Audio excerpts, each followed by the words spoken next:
देश भर में जारी लॉकडाउन में 4 मई से कुछ छूट मिलने की उम्मीद है। गृह मंत्रालय के प्रवक्ता के ट्वीट के बाद इस बात के संकेत मिल रहे हैं।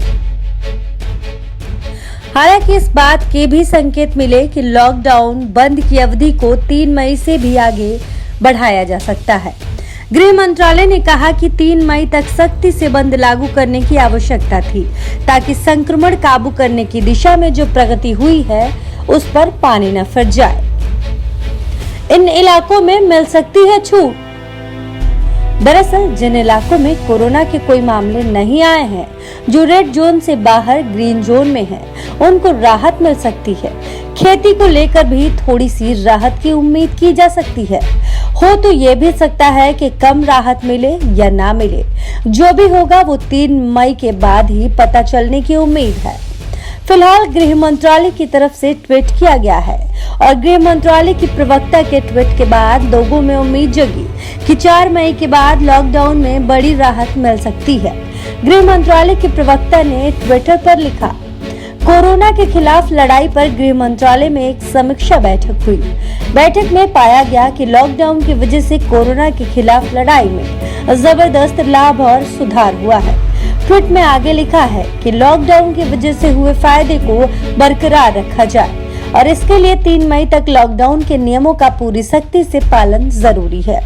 कोरोना के खिलाफ लड़ने के लिए नए दिशा निर्देश 4 मई से लागू होंगे, जिससे कई जिलों को काफी राहत मिलेगी।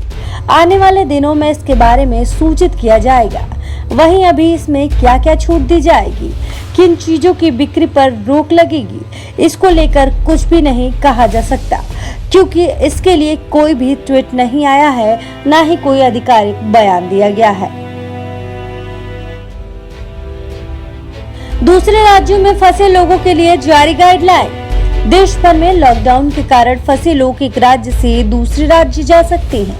अब तक ऐसा करने पर रोक थी। केंद्रीय गृह मंत्रालय ने नई गाइडलाइन जारी कर दी है। इस फैसले के बाद मजदूर, टूरिस्ट, श्रद्धालु और छात्र अपने अपने घर लौट पाएंगे। गाइडलाइन में कहा गया है कि इसके लिए राज्य सरकारें आपस में बात कर फैसला करेंगी। आपको बता दें कि गाइडलाइन के मुताबिक एक राज्य से दूसरे राज्य में जाने वालों को सोशल डिस्टेंसिंग के नियमों का पालन करना पड़ेगा। बस में लोगों को बिठाने से पहले और फिर उन्हें उतारने के बाद सैनिटाइज किया जाएगा। लोगों को रवाना करने से पहले और फिर अपने शहर पहुंचने पर स्क्रीनिंग से गुजरना पड़ेगा। 14 दिनों तक होम क्वारंटाइन में रहना पड़ेगा। कोरोना के लक्षण वालों को सरकारी क्वारंटाइन सेंटर भेजा जाएगा। वहीं बता दें कि भारत में कोरोना वायरस ने तबाही मचा रखी है और इस खतरनाक वायरस से मरने वालों की संख्या 1000 को पार कर चुकी है। लेकिन 3 पड़ोसी मुल्क ऐसे भी हैं जहां कोरोना का असर तो है, पर वहां एक भी मौत नहीं हुई। कोरोना वायरस के संक्रमण को फैलने से रोकने के लिए भारत में इस समय 40 दिनों का लॉकडाउन है। बावजूद इसके मौत का आंकड़ा लगातार बढ़ता ही जा रहा है और अब यह 1000 को भी पार कर चुका है। देश में इस समय कोरोना के 31,332 संक्रमण के मामले सामने आ चुके हैं। Bureau report, Navodaya times.